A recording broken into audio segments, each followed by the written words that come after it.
നമസ്കാരം. സഭാചരിത്രം മാർപ്പാപ്പമാരിലൂടെ എന്ന പ്രോഗ്രാമിൻ്റെ 5ാമത്തെ എപ്പിസോഡിലേക്ക് ഗുഡ്നെസ് ടി വിയുടെ എല്ലാ പ്രേക്ഷകർക്കും ഹൃദ്യമായ സ്വാഗതം.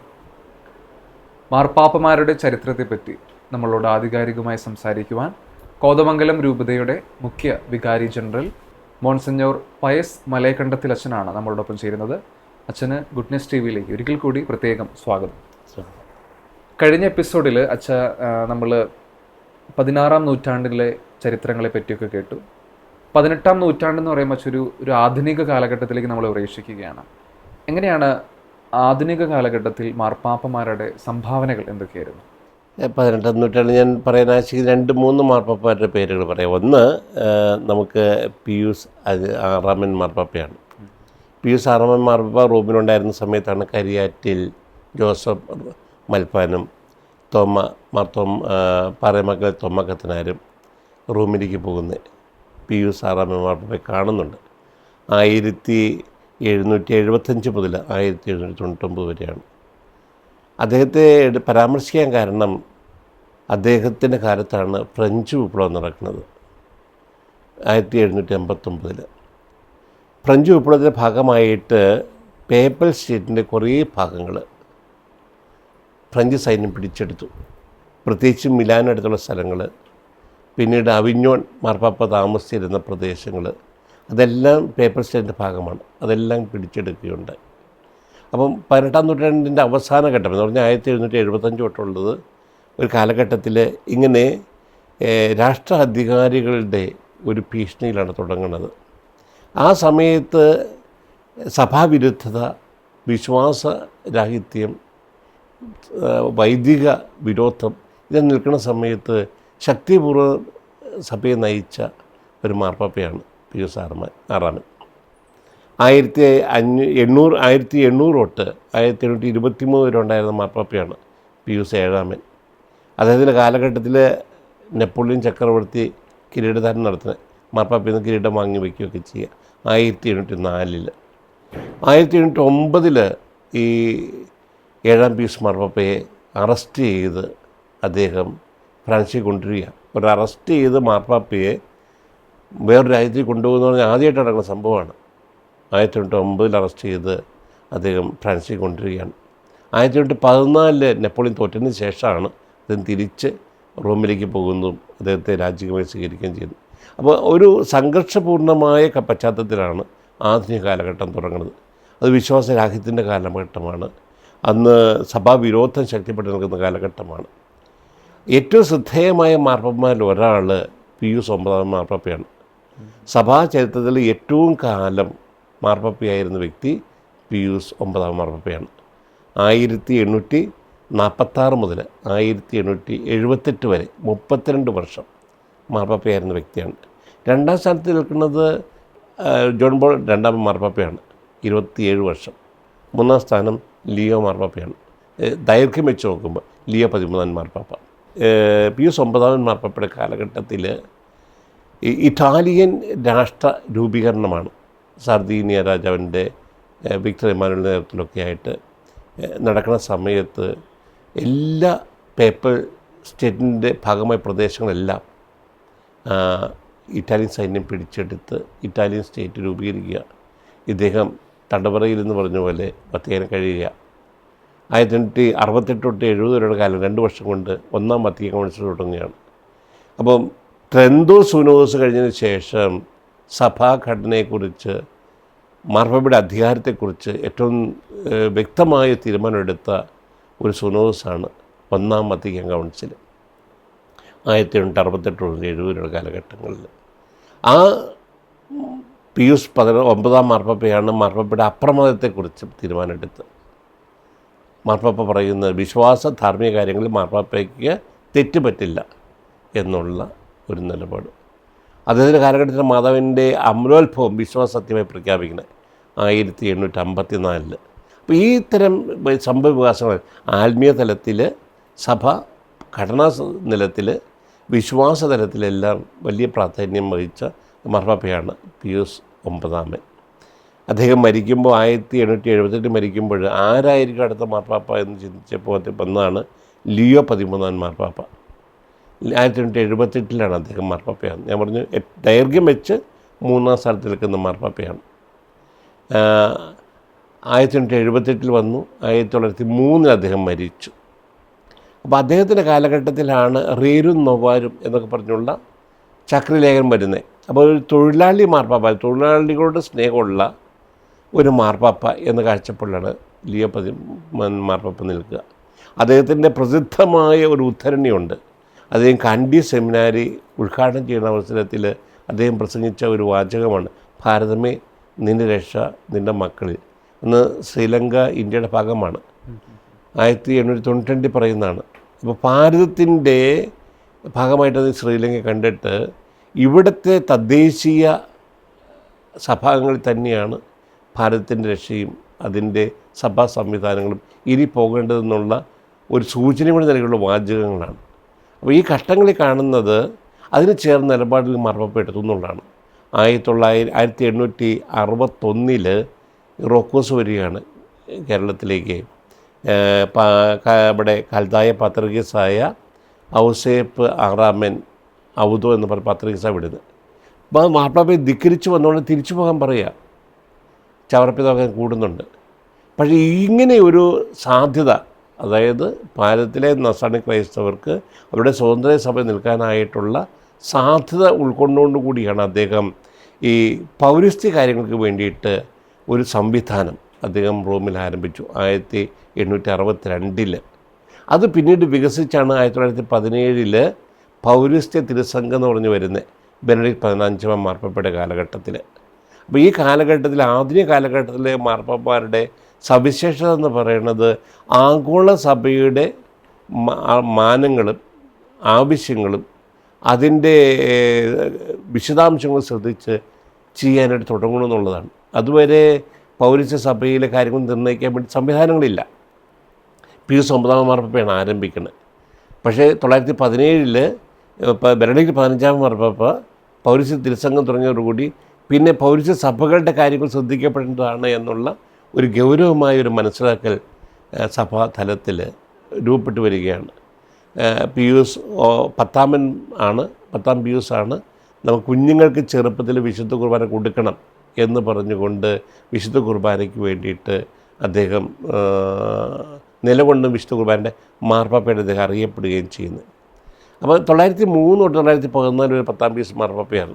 വളരെ ലളിത ജീവൻ നയിച്ചിരുന്ന, വളരെ സാധു എന്ന് പുറത്ത് കാണപ്പെടുകയും പക്ഷേ അകത്ത് ശക്തരായിട്ട് നിൽക്കുകയും ചെയ്തൊരു മാർപ്പാപ്പയാണ് 10 പിയൂസ് മാർപ്പാപ്പ.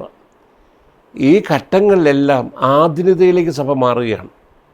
ഈ ആധുനികയിലേക്ക് മാറുന്ന സമയത്ത് ആ സഭയെ തിരുത്തുന്ന ശബ്ദമായിട്ട് മാർപ്പാപ്പ മാറുകയാണ്.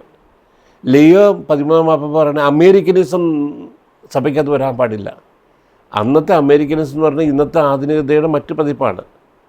ഇപ്പോഴത്തെ അമേരിക്കനിസം സ്വാഭാവികമായിട്ട് മനസ്സിലാക്കാൻ പറ്റുമായിരിക്കും. പക്ഷേ ലിയോ മാർപ്പാപ്പ പറഞ്ഞ അമേരിക്കനിസം എല്ലായിടത്തും എത്തിയിരിക്കുന്നു. അമേരിക്കൻ കൾച്ചർ, അമേരിക്കൻ ജീവിത രീതികൾ അത് സഭയുടെ നന്മയും പുണ്യമൊക്കെ നശിപ്പിക്കുന്നു, തിരുത്തപ്പെടണം. 10 പിയൂസ് മാർപ്പാപ്പ പറഞ്ഞ മോഡേണിറ്റി, ആധുനികത, മോഡേണിസം അത് ആത്മീയത തകർക്കുന്നു. അപ്പോൾ ഈ കാലഘട്ടങ്ങളിലെ പ്രധാനപ്പെട്ട വാച്ച് വേഴ്സാണ് അമേരിക്കനിസം, മോഡേണിസം, ഇതെല്ലാം ആത്മീയത തകർക്കണമെന്നൊക്കെ പറഞ്ഞുകൊണ്ടുള്ളത്. അപ്പോൾ ഇതിനെതിരെ നിലപാടെടുത്തുള്ള എന്ന് പറഞ്ഞാൽ ആത്മീയത സൂക്ഷിക്കുകയും സഭയുടെ അടിത്തറകൾ ഇളകാതെ സൂക്ഷിക്കുകയും ചെയ്യുന്ന ശബ്ദമായിട്ട് മാർപ്പാപ്പ നിലനിന്നുകൊണ്ടാണ്. ബെനഡിക്ട് 15 മാർപ്പാപ്പയുടെ കാലഘട്ടത്തിലാണ് 1-ാം ലോകമഹായുദ്ധം നടക്കുന്നത്. 1914 തൊട്ട് 1918 വരെ. അപ്പം ഈ യുദ്ധത്തിൻ്റെ എല്ലാ ദുരന്തങ്ങളും കണ്ട മാർപ്പാപ്പയാണ്. അപ്പോൾ അദ്ദേഹം വലിയ ഒരു പോസ്റ്റൽ സംവിധാനം ഉണ്ടാക്കി. 6 മില്യൺ ആളുകൾ അതിൽ നിന്ന് ഗുണമെടുക്കുകയുണ്ടായി. എന്ന് പറഞ്ഞാൽ യുദ്ധത്തിൽ തടവുകാരായി കുറേ പേർ വധിക്കപ്പെട്ടു, ആളുകൾ എവിടെയാണെന്ന് അറിയില്ല. അപ്പോൾ അതിനുള്ള നിരന്തരം ഉത്തരം കൊടുക്കുന്ന സംവിധാനമായിട്ട് അദ്ദേഹം പോസ്റ്റൽ വകുപ്പിന് വികസിപ്പിച്ചെടുക്കുക. പട്ടിണി കിടക്കുന്ന കുടുംബങ്ങളുടെ എണ്ണം പെരുകി, അവർക്ക് ഭക്ഷണം എത്തിച്ചു കൊടുക്കുക, അത് ഇറ്റലിയിൽ നിന്നും ഫ്രാൻസിൽ നിന്നും ഭക്ഷണം കൊണ്ടുവന്ന് ഭക്ഷണം വിതരണം ചെയ്യുക. അപ്പോൾ മാതാവിൻ്റെ ഭക്തി അദ്ദേഹം പ്രചരിപ്പിക്കുകയുണ്ടായി, പ്രത്യേകിച്ച് ലൂർദിലെ മാതാവിൻ്റെ. ഈ സമയത്താണ് ഫാത്തിമ മാതാവ് പ്രത്യക്ഷപ്പെടുന്നത്, പക്ഷേ 1917. പക്ഷേ ആ സമയത്ത് ആ പ്രത്യക്ഷീകരണത്തിൻ്റെ വാർത്ത പുറത്തു വന്ന് മാതൃഭക്തി ശക്തിപ്പെടുന്ന സമയമാണ്. പക്ഷേ ഞാൻ സൂചിപ്പിക്കാൻ കാരണം ഈ സമയത്ത് സഭ ആധുനികതയുടെ വലയിൽ കിടക്കരുത് എന്ന് കണ്ട് മാതാവിൻ്റെ അഭയം തേടി ബെനഡിക്ട് 15 മാർപ്പാപ്പ സഭയെ നയിക്കുകയാണ്. അതുപോലെ പ്രധാനപ്പെട്ട ഒരു മാർപ്പാപ്പയാണ് 923 തൊട്ട് 939 വരെ ഭരിച്ചിരുന്ന 11 പീയൂസ് മാർപ്പാപ്പ. അത് പറയാൻ കാരണം 923 അദ്ദേഹം association for the promotion of faith APF എന്ന് പറയുന്നുണ്ട്. മിഷണറി പ്രവർത്തനങ്ങൾക്കായിട്ട് അദ്ദേഹം ഒരു സംഘടന തുടങ്ങി. അതാണ് പിന്നെ മിഷൻ ഫണ്ട് സമാഹരിക്കുന്ന സംഘടനയായിട്ട് മാറുന്നത്. പിയൂസ് 9 മാർപ്പാപ്പയുടെ കാലത്ത് പേപ്പർ സെറ്റ് എല്ലാം നഷ്ടപ്പെട്ടപ്പോഴാണ് പീറ്റർ സ്പെൻസ് പത്രോസിൻ്റെ കാശ് എല്ലാ വിശ്വാസികളും കൊടുക്കണമെന്ന് പറഞ്ഞുള്ള ധാരണ ഉണ്ടാകുന്നു. ഇവിടെ നിന്നെല്ലാം പത്രോസിൻ്റെ കാശ് റോമിലേക്ക് അയക്കാനും തുടങ്ങുന്നത്. അതിനു മുന്നും പത്രോസിൻ്റെ കാശ് ശേഖരിക്കുന്ന രീതിയില്ല. കാരണം പേപ്പർ സ്റ്റേറ്റ് ഉണ്ട്. പേപ്പർ സ്റ്റേറ്റിൻ്റെ കാശ് കൊണ്ടാണ് കഴിഞ്ഞിരുന്നത്. ഇത് പിയൂസ് 9 മാർപ്പാപ്പയുടെ കാലഘട്ടത്തിലാണ്. അതുപോലെ തന്നെ എടുക്കുന്ന ഒരു കളക്ഷനായിട്ട് ഈ മിഷൻ ഫണ്ട് ശേഖരണം മാറുകയാണ്. പിയൂസ് 11 മാർപ്പാപ്പയുടെ കാലഘട്ടത്തിൽ മിഷണറി പ്രവർത്തനത്തിന് ഫണ്ട് വേണം എന്നുള്ള രീതിയിൽ. കൊച്ചുദേശ പുണ്യവതിയെ അദ്ദേഹം 1920 വിശുദ്ധിയായി പ്രഖ്യാപിക്കുന്നത്. 1926 കൊച്ചുദേശ പുണ്യവതിയുടെ മിഷൻ മധ്യസ്ഥയായിട്ട് പ്രഖ്യാപിക്കുക, സഹമധ്യസ്ഥയായിട്ട്. അതോടൊപ്പം തന്നെ മിഷൻ സൺഡേ ആഘോഷം ഒക്ടോബറിലെ അവസാനത്തിന് മുമ്പുള്ള ഞായറാഴ്ച നടത്തുന്ന അദ്ദേഹം നിശ്ചയിക്കുകയാണ്. അപ്പോൾ ഞാൻ പ്രേക്ഷിത പ്രവർത്തനം ഊർജ്ജപ്പെടുത്താനുള്ള ഒരു ദിശയിലേക്ക് സഭ മാറുകയാണ്.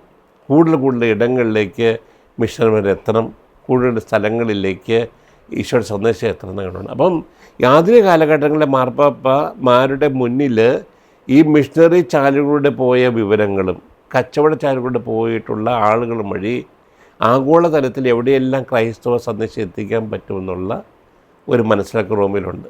അതനുസരിച്ച് ലോകത്തെ എല്ലാ മുക്കിലും മൂലയിലും എത്തത്തക്ക വിധത്തിലാണ് ഈ മാർപ്പാപ്പന്മാരുടെ കർമ്മപരിപാടി ഇട്ടിരുന്നത്. അപ്പോൾ റോമിൻ്റെ അതനുസരിച്ച് മാതാവിൻ്റെ ഭക്തിയിലടന്ന് വ്യാപിക്കാൻ തുടങ്ങി. കാരണം മാർപ്പാപ്പ പ്രചരിപ്പിക്കുന്ന ഭക്തി ലോകത്തെ എല്ലാ ഭാഗങ്ങളിലും വളരെ വേഗം എത്താൻ തുടങ്ങി. 2 ഈ പറഞ്ഞ മിഷൻ ഓറിയൻറ്റഡ് ആയിട്ടുള്ള ഈ കർമ്മപരിപാടികൾ നമ്മുടെ ആലുവയിലൊക്കെ ആ സമയത്ത് നമ്മുടെ സക്രിയാസ് അച്ഛൻ മിഷണറിമാരെ വിളിച്ചു കൂട്ടി അവർക്ക് ദിശാബോധം കൊടുക്കുന്ന ആ സമയത്താണ് കേരളത്തിലെ ഒത്തിരി പേര് വിശാഖപട്ടണം തുടങ്ങിയ മിഷൻ പ്രദേശത്തേക്ക് പോകാനായിട്ട് ഓപ്റ്റ് ചെയ്യുന്നത്. 927 ശേഷമാണ് ഈ 11 പീയൂസ് മാർപ്പാപ്പ ശക്തമായൊരു മിഷൻ ആഹ്വാനം നടത്തിയ ഭാഗമായിട്ടാണ്. അപ്പം മലയാളി ക്രൈസ്തവരുടെ ഇടയിൽ നിന്ന് ധാരാളം മിഷണറിമാർ ഇങ്ങനെ സുവിശേഷ പ്രവർത്തനം പോകുന്നത് നിമിത്തമായത് ഈ മാർപ്പാപ്പയുടെ ശക്തമായിട്ടുള്ള ഈ പ്രേക്ഷിത ആഭിമുഖ്യം നിറഞ്ഞ നിലപാടുകളും അത് കേരളത്തിൽ എത്തിക്കാൻ മുഖ്യ പങ്ക് വഹിച്ച സക്രിയാസ് അച്ഛനും അതുപോലെയുള്ള മിഷണറി ആഭിമുഖ്യമുള്ള വൈദ്യശ്രേഷ്ഠരൊക്കെ വഴിയാണ്. അപ്പോൾ അങ്ങനെ നീങ്ങിയ ഈ സഭ മാർപ്പാപ്പയുടെ കുടക്കീഴാണ് നീങ്ങുന്നത്. 1939 2ാം ലോകമഹായുദ്ധം ഉണ്ടാവുകയാണ്. ഈ 2ാം ലോകമഹായുദ്ധം ഉണ്ടാകുന്ന സമയത്ത് പിയൂസ് 11 മാർപ്പാപ്പ മരിക്കുക. പിന്നെ പിയൂസ് 12 മാർപ്പാപ്പയാണ് അധികാരത്തിൽ എത്തുന്നത്. പിയൂസ് 12 മാർപ്പാപ്പ 1939 മുതൽ 1958 വരെ മാർപ്പാപ്പയാണ്. അദ്ദേഹത്തിൻ്റെ കാലഘട്ടത്തിലാണ് 2ാം ലോകമഹായുദ്ധം നടക്കുന്നത്. 45 കൊല്ലം കാലം. ആ സമയത്തും ഇതിലൊരു 10 ലക്ഷം ആൾക്കാരാണ് ഭവനമില്ലാതെ മാറിയത്. അവരെല്ലാം ഭവനം കണ്ടെത്തി ആളുകളെ എത്തിക്കുക, അവർക്കെല്ലാം സഹായം എത്തിക്കുക, അതിനകത്തെല്ലാം സഭ മുന്നിൽ നിന്നുള്ളതാണ്. അപ്പം 5ാം നൂറ്റാണ്ടിലെ 8ാം നൂറ്റാണ്ടിലെയും 12ാം നൂറ്റാണ്ടിലെയും മാർപ്പാപ്പമാരുടെ ഇഷ്യൂസും കൺസേൺസും പ്രശ്നങ്ങളും അല്ല ആധുനിക കാലഘട്ടത്തിലെ മാർപ്പാപ്പമാരുടെ ഇഷ്യൂസും കൺസേൺസും എല്ലാം. ആ ആവശ്യകത അനുസരിച്ച് ഇവർ കർമ്മമണ്ഡലത്തിൽ ഇറങ്ങിയെന്നും അതിനായി വിശ്വാസികളെ കൂട്ടിയോജിപ്പിച്ചെന്നും വിഭവ സമാഹരണം നടത്തിയെന്നൊക്കെയാണ് ആധുനിക കാലഘട്ടത്തിൽ നമ്മൾ കാണുക. അപ്പോൾ ഇങ്ങനെ നീക്കൊണ്ട് സഭയ്ക്ക് ഒരു തുറവ് വേണം, വാതിൽ വേണം എന്ന് വെച്ചുകൊണ്ടാണ് ഈ 2ാം വത്തിക്കാൻ കൗൺസിൽ തുടങ്ങുന്നത്. 1958 സ്ഥാനമേറ്റ ജോൺ 23 മാർപ്പാപ്പയാണ് അതിന് ശ്രമിക്കുന്നത്. ആ വത്തിക്കാൻ കൗൺസിലാണ് വാതിൽ തുറക്കുന്നത് പുതിയ വായു കിട്ടാൻ വേണ്ടിയിട്ട്. ആ മാറ്റം ഒത്തിരി ചലനങ്ങൾ പലയിടത്തും സൃഷ്ടിക്കുകയുണ്ടായി, വ്യത്യസ്തമായ മനസ്സിലാക്കൽ സൃഷ്ടിക്കുകയുണ്ടായി. വ്യത്യസ്തമായ നിലപാടുകൾ ഈ ദൈവത്തിൻ്റെ സഭയെ സത്യം തന്നെയായ ദൈവത്തെ തേടുന്നതിൻ്റെയൊക്കെ ഭാഗമാക്കിയിട്ട് മാറ്റാൻ ആവശ്യമാണ് എന്നൊരു കാഴ്ചപ്പാട് കൊണ്ടുവരികയുണ്ടായി. അപ്പം അത് പോളാറാമൻ തുടരുകയുണ്ടായി. പോളാറാമൻ ഇതിനു മുന്നും പിയൂസ് 12 മാർപ്പാപ്പയുടെ കാലഘട്ടത്തിൽ രണ്ടാം ലോകമയുദ്ധത്തിൽ ദുരിതം അനുഭവിക്കുന്നവർക്ക് സഹായം എത്തിക്കാൻ വേണ്ടി പ്രവർത്തിച്ച ആർച്ച് ബിഷപ്പാണ് മിലാനിലെ. അംബ്രോസ് ഹെൻറിയത്തിൻ്റെ കേന്ദ്രമായ മിലാനിൽ നിന്ന് വന്ന വ്യക്തിയാണ്. അപ്പോൾ അദ്ദേഹം 1958 ജോൺ 23 മാർപ്പാപ്പ തിരഞ്ഞെടുക്കുന്ന സമയത്ത് ഇദ്ദേഹത്തിൻ്റെ പേര്, ഇദ്ദേഹം ആർച്ച് ബിഷപ്പ് ആയിട്ടുള്ളെങ്കിൽ പോലും ഇദ്ദേഹത്തിൻ്റെ പേര് പല പ്രാവശ്യം പൊന്തി വരികയുണ്ടായി, ഇലക്ഷൻ വരികയുണ്ടായി. കർദിനാളല്ലാത്ത ഒരാളുടെ പേര് പൊന്തി വന്നതിൽ അവസാനത്തെ ഒരു ഘട്ടം 1958 കോൺക്ലേവാണ്. പക്ഷേ അദ്ദേഹം കടന്നു വന്നത് ജോൺ 23 മാർപ്പാപ്പയാണ്. ശക്തമായിട്ട് നേതൃത്വം കൊടുത്തുകൊണ്ട് നവീകരിച്ചുകൊണ്ട് മുന്നിൽ നിന്നത് പോളാറാം മാർപ്പാപ്പയാണ് 1978 വരെ. 1978 പിന്നീട് നമ്മൾ ജോൺ പോൾ 2 മാർപ്പാപ്പ കാണുന്നു. അതിനുശേഷം ബെനഡിക്ട് 16 മാർപ്പാപ്പ 2005 ശേഷം 2013 നമ്മൾ ഫ്രാൻസിസ് മാർപ്പാപ്പ. ഇങ്ങനെ ആധുനികത കടന്നു കഴിയുമ്പോൾ മധ്യശതകത്തിലോ ആദ്യ കാലഘട്ടങ്ങളിലോ ഉണ്ടായിരുന്നെന്നും വ്യത്യസ്തമായ ആവശ്യകതകൾ, വ്യത്യസ്തമായ പ്രശ്നങ്ങൾ, വ്യത്യസ്തമായ ഇഷ്യൂസാണ് മാർപ്പാപ്പ അഭിമുഖീകരിക്കേണ്ടി വന്നത്. അപ്പോൾ അതിന് കരുത്തോടെ നേതൃത്വം കൊടുക്കാനായിട്ട്, ഉത്തരം കൊടുക്കാനായിട്ട് മാർപ്പാപ്പമാരെ തിരഞ്ഞെടുത്തു എന്നുള്ളതാണ്.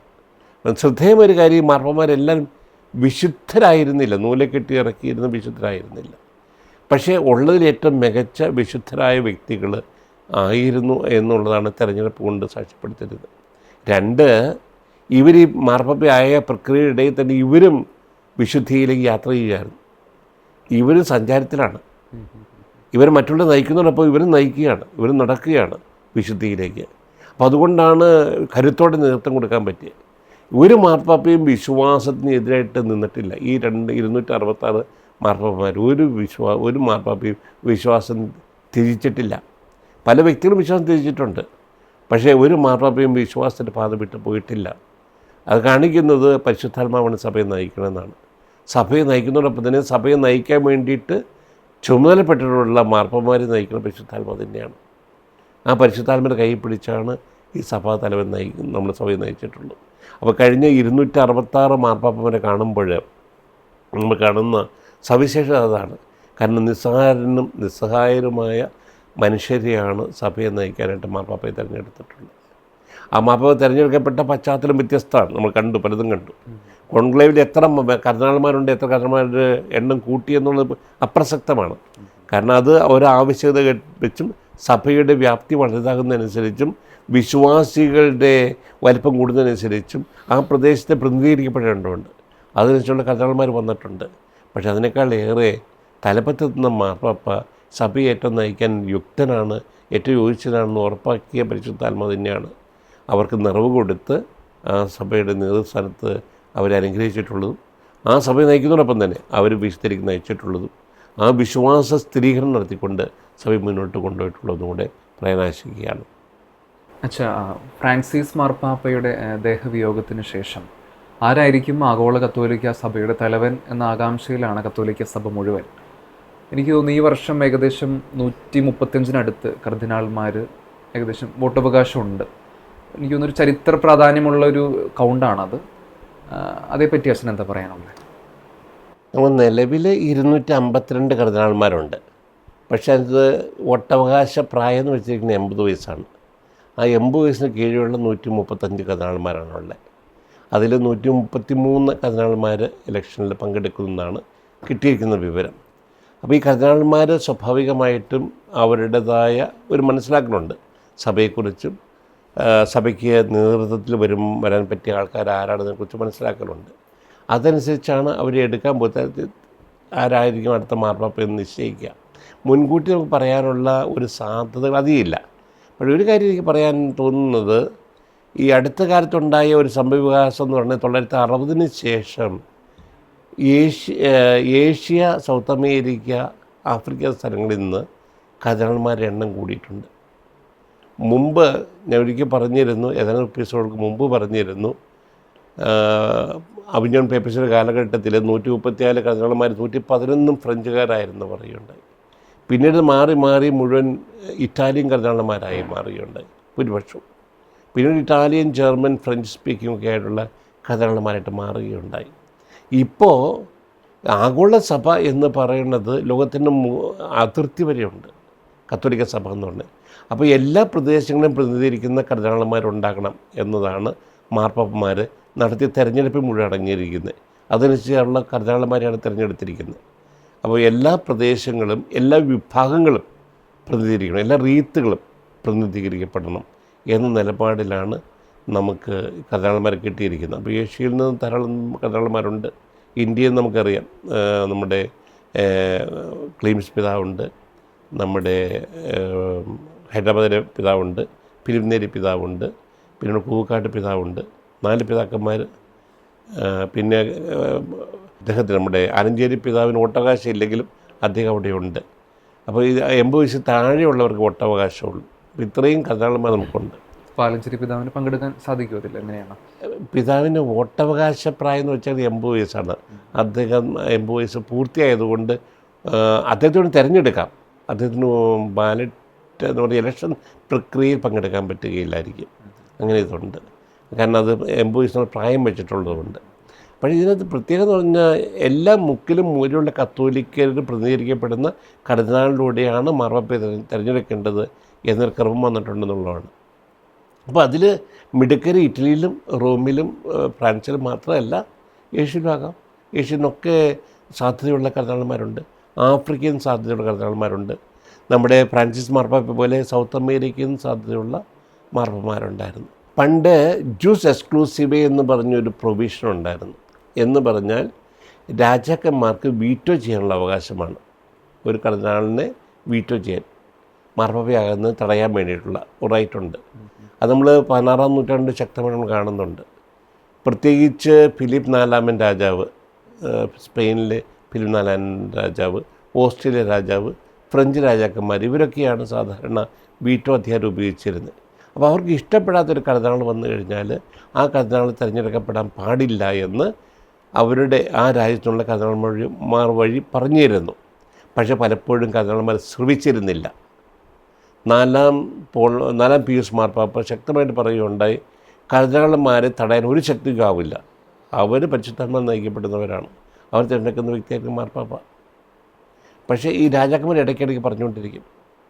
പിയൂസ് 9-ാമൻ മാർപ്പാപ്പയാകാൻ വേണ്ടി 1846 കോൺക്ലേവ് ഇരിക്കുമ്പോൾ മിലാനിലെ ആർച്ച് ബിഷപ്പ് വഴിയിട്ട് ഫ്രാൻസ് ജോസഫ് എന്ന് പറയുന്ന ഓസ്ട്രിയയിലെ ഭരണാധികാരി ആവശ്യപ്പെട്ടു വീറ്റോ ചെയ്യണമെന്ന്, അദ്ദേഹം മാർപ്പാപ്പയാകാതിരിക്കാൻ തടയണമെന്ന്.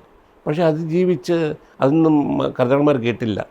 അദ്ദേഹം മാർപ്പാപ്പയെ മാറുകയുണ്ടായി. പിയൂസ് 10-ാമൻ മാർപ്പാപ്പ വന്ന സമയത്ത് മരിയാനോ റംബോള എന്ന് പറയുന്ന കർദിനാളാണ് ഏറ്റവും കൂടുതൽ മാർപ്പാപ്പയാൻ സാധ്യതയുണ്ടായിരുന്നു. 1903 അന്ന് ഓസ്ട്രിയൻ രാജാവ് ശക്തമായിട്ട് ആവശ്യപ്പെട്ട് വീറ്റോ ചെയ്യണം അദ്ദേഹത്തിൻ്റെ കാൻഡിഡേച്ചർ. ഇദ്ദേഹം മാർപ്പാപ്പയാകാതിരിക്കാൻ വേണ്ടി ഇദ്ദേഹത്തിൻ്റെ കാൻഡിഡേറ്റ്സ് തടയണം എന്ന് പറഞ്ഞ് ആവശ്യപ്പെടുകയുണ്ടായി. പക്ഷേ അവർ ഓട്ടം കാണുന്നു, അദ്ദേഹം തടയാൻ പോയൊന്നുമില്ല. തെരഞ്ഞെടുപ്പിൽ ജോസഫ് സാർത്തോ മാർപ്പാപ്പയായി 10-ാം പിയൂസായിട്ട് വന്നു. അപ്പോൾ ഞാൻ സൂചിപ്പിക്കാൻ ശ്രമിച്ച് പണ്ട് കാലങ്ങളിൽ ഇങ്ങനെയൊക്കെ നടക്കാൻ ശ്രമിച്ചിരുന്നെങ്കിലും 16-ാം നൂറ്റാണ്ടിന് ശേഷം ഈ നാട്ടുരാജാക്കന്മാരുടെയോ ഭരണകർത്താക്കളുടെയോ ചക്രവർത്തിമാരുടെയോ സ്വാധീനം മാർപ്പാപ്പ തിരഞ്ഞെടുക്കുന്നതിനകത്ത് കുറഞ്ഞ് ഒട്ടുമില്ലാതെ മാറി. 16-ാം നൂറ്റാണ്ട് വരെ പലപ്പോഴും കടന്നു വന്നിട്ടുണ്ട്. പക്ഷേ 16-ാം നൂറ്റാണ്ടിന് ശേഷം ചില രാജ്യങ്ങൾ, പ്രത്യേകിച്ച് ഫ്രാൻസ്, ഓസ്ട്രിയ, സ്പെയിൻ എന്നീ 3 രാജ്യങ്ങളിലെ ഭരണകർത്താക്കൾ മാർപ്പാപ്പയാകാൻ സാധ്യതയുള്ള അവർക്ക് ഇഷ്ടപ്പെടാത്ത കർദിനാളന്മാരെ തടയാൻ ശ്രമിച്ചിരുന്നു, ജ്യൂസ് എക്സ്ക്ലൂസീവ് എന്ന ആ ഒരു പ്രൊവിഷൻ വെച്ചുകൊണ്ട്. 2003 ശേഷം അതും എടുത്തു കളഞ്ഞു മാർപ്പാപ്പ, 10-ാം പിയൂസ് മാർപ്പാപ്പ. ഇനി അത് പാടില്ല. പിന്നീട് പലരും ശ്രമിക്കുകയുണ്ടായി. സ്പെയിനിലെ ഫ്രാങ്കോ, അദ്ദേഹത്തിന് ഇഷ്ടമല്ലാത്ത ആൾ മാർപ്പാപ്പയാകാതിരിക്കാൻ വേണ്ടി തടയുകയൊക്കെ ഉണ്ടായി. പക്ഷേ അതൊന്നും കർദിനാൾമാർ കേട്ടില്ല. ഇത് സൂചിപ്പിച്ച് വന്നേ ഈ സഭാ സംവിധാനം ശുദ്ധീകരിക്കപ്പെട്ട് വരിക. മാർപ്പാപ്പന്മാർ നയിക്കുന്നത് പോലെ ഈ തെരഞ്ഞെടുപ്പ് പ്രക്രിയയും വിശദീകരിക്കപ്പെട്ട് വരികയാണ്. കാരണം പഴയ സംവിധാനങ്ങളൊക്കെ പോയിട്ട് കർദിനാൾമാരെടുക്കുന്നത് പരിശുദ്ധാത്മാവിനാൽ നയിക്കപ്പെടുന്ന ഒരു നിലയിലാണ്, ദിശയിലാണ് എന്ന് ഉറപ്പുവരുത്തക്ക വിധത്തിൽ ഈ തെരഞ്ഞെടുപ്പ് പ്രക്രിയയെ മാറിക്കൊണ്ടിരിക്കുന്നത് നമ്മൾ കാണുക. അങ്ങനെ ഈ ഒരു തെരഞ്ഞെടുപ്പിന് നമ്മൾ കാത്തിരിക്കുക. അപ്പോൾ പരിശുദ്ധാത്മാവ് സഭയെ നയിക്കാൻ പറ്റുന്നൊരു വ്യക്തിയെ കണ്ടെത്തി തരുമെന്നും സഭയ്ക്ക് ഏറ്റവും കരുത്തുള്ള നേതൃത്വം കൊടുക്കാൻ പറ്റുന്നൊരു വ്യക്തിയെ പരിശുദ്ധാത്മാവ് നൽകുമെന്നുള്ള പ്രതീക്ഷയിലാണ് നമ്മളെല്ലാം കാത്തിരിക്കുന്നത്. അതിനകത്ത് ആര് വന്നാലും അത് പരിശുദ്ധാത്മാവ് തരുന്നതാണ്. നമ്മൾ രണ്ട് കൈ നീട്ടുകയാണ്. നമ്മളെ നയിക്കാനും വിശുദ്ധീകരിക്കാനും സഭയെ വിശുദ്ധീകരിക്കാൻ പറ്റുന്ന നേതൃത്വമായിരിക്കും അതെന്നുള്ള ഉറപ്പാണ്. അച്ഛൻ സൂചിപ്പിച്ച പോലെ പരിശുദ്ധാത്മാവിനാൽ പ്രേരിതമായി 133 കർദിനാൾമാരിലൂടെ ആഗോള കത്തോലിക്ക സഭയ്ക്ക് പുതിയൊരു മാർപ്പാപ്പയെ ലഭിക്കുവാൻ നമുക്ക് ഏവർക്കും പ്രാർത്ഥിക്കാം. സഭാചരിത്രം മാർപ്പാപ്പമാരിലൂടെ എന്ന ഈ എപ്പിസോഡിൽ മാർപ്പാപ്പമാരുടെ ചരിത്രത്തെപ്പറ്റി വളരെ ആധികാരികമായും ഹ്രസ്വമായും ഹൃദയസ്പർശവുമായി നമ്മളോട് സംസാരിച്ച കോതമംഗലം രൂപതയുടെ മുഖ്യ വികാരി ജനറൽ മോൺസഞ്ഞോർ പയസ് മലയക്കണ്ടത്തിൽ അച്ഛന് ഗുഡ്നസ് ടിവിയുടെ പേരിൽ ഒത്തിരി നന്ദി അച്ഛൻ. Thank you. ഇതോടുകൂടി സഭാചരിത്രം മാർപ്പാപ്പമാരിലൂടെ എന്ന ഈ ഒരു പ്രോഗ്രാം നമ്മളോട് അവസാനിപ്പിക്കുകയാണ്. ഗുഡ്നസ് ടിവിയുടെ എല്ലാ പ്രേക്ഷകർക്കും ഒത്തിരി നന്ദി.